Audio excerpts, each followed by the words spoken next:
their team from top to bottom. Polanco at shortstop is a steal. Donaldson at third. I mean, they are loaded at every position. I talked to you a few minutes ago about the score of the Boston-Baltimore game, and I talked about LeBlanc. I want to go back to that and look at Alex Verdugo, the chief primary piece in the Mookie Betts trade. You know, of course, he's had back issues, but the reports out of Boston are, and I listened to a report on WEEI yesterday, is that Verdugo is progressing faster than trainers expected. And now he may even be ready for opening day. Wow. May not be, but may, because of the way he's progressing. Verdugo has participated in running drills. Now, he's not started hitting or fielding yet. That is to be determined as to when. But the 23-year-old will be able to join his teammates for on-field workouts and exhibition games during spring training. So the Red Sox plan to take things slowly with Verdugo. Don't want him to re-injure himself, like he did last year. We know he can put up the numbers. We know he hit 294 for LA. We know he had an over 800 OPS, 12 homers, 44 RBIs, 43 runs scored in a part-time role, really. And so the 23-year-old looks to be ready close to opening day, if not opening day. So where do we draft him? I think he's certainly a player to be drafted. It's just a matter of where do you take the chance? If he's healthy, and that's everything's an if, right? But if he's healthy, when he's healthy, he's going to be in the lineup every day for the Red Sox. And I think he's going to put up some really good numbers this year for Boston. Let's keep our eye on Verdugo as we go through spring training. Speaking of another Boston player, how about Chris Sale? He threw a bullpen on Sunday. Yeah, he hopes to be ready for opening day. And he said, quoting here, "I think I'm going to be ready for it, but those aren't my calls to make." End of quote. Now, that was a comment he made on Saturday through the bullpen yesterday. He had his workouts delayed because he had a hit of pneumonia.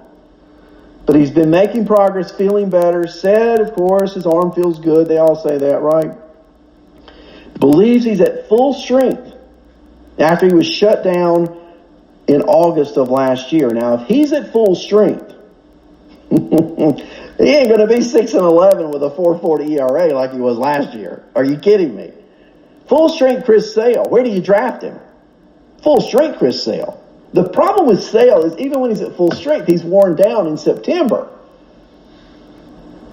But you've got that same issue with Walker Buehler. I think the Dodgers probably reduce his load in September. I don't think Sale is probably in that top tier. I had him in a tier 2. But Sale healthy intrigues, does it not? And if he's drafted in the 3rd or 4th round and you get a healthy Chris Sale, you just got some value, guys. Some major value at that position. So some other notes real quick before we get out of here on a Monday morning. The Padres have signed second baseman Brian Dozier to a minor league deal. He's gotten an invite to big league camp. He's 32 years old. He hit 20 homers and 482 plate appearances. Now, Dozier, who knows what you're getting, but the Padres are going to give him a shot. He's certainly not in a great hitter's park, but we know a few years ago, 2-3 years ago, Dozier was the second baseman fantasy jewel, wasn't he? When he had, I think it was 2018, maybe I'm wrong, maybe in 17, but it was either 17 or 18, he had that incredible second half. But that was 2 or 3 years ago. And now he's 32. And now he's looking for a job on a team where hitting is not necessarily the greatest thing you can do in San Diego Petco Park. So I'm thinking I'm going to stay away from Brian Dozier. I'm going to watch what happens to him in minor league camp. But remember, just an invite, not a commitment. Mets infielder J.D. Davis started at third base Sunday against the Cardinals. The Mets are going to give Davis playing time at third. and also allow him to play some in the outfield. The third base flexibility for Davis will enable the Mets to keep both Davis and McNeil in the lineup when McNeil spells Robinson Cano at second base. So it looks like the Mets are already 2 days into spring training figuring out ways to maximize J.D. Davis in the lineup on a regular in-day basis. Now, Davis had this breakout year last year, so if he's playing full-time again this year, look for him to hit 25 to 30 home runs, and his current ADP is around 170 to 175. If he's playing every day, I like J.D. Davis at that draft position. I think that is a real value.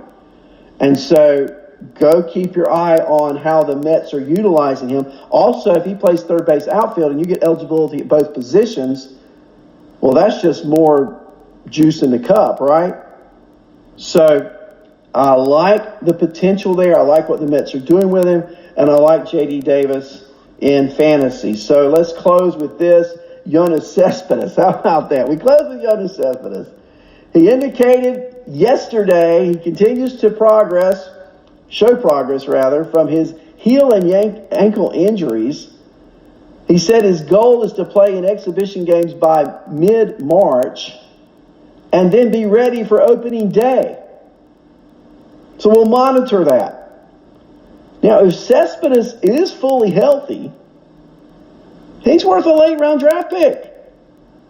I mean, really. Now, I don't know that he will be, but that's what spring training is about. It's, again, not necessarily how a player plays as indicative of regular season, but if he plays well and is ready to play, at least he may get the opportunity. If he doesn't play at all, Cespedes, or doesn't play well, Cespedes, or anyone else, then he's not going to get the opportunity. And fantasy value is based in part on that opportunity. I just think Cespedes is such an interesting case. I mean, for the way he was injured with the wild boar and all that, I mean, come on. Anyway, I want to say thank you for being with me today. It's been a great morning. I hope you've gotten something out of this that might help you with your fantasy draft. We'll keep our eye on the games. There are more games today. I'll be back with you tomorrow morning. I've enjoyed it. Thank you, chat room. Thank you, podcasters. Lenny and Andrea, be safe on the road. I want to hear from you. I hope it's a great trip to Florida. Hope to see you on your way back, maybe. How about that? And everyone else, have a great Monday. I'll see you tomorrow, everyone. Thank you.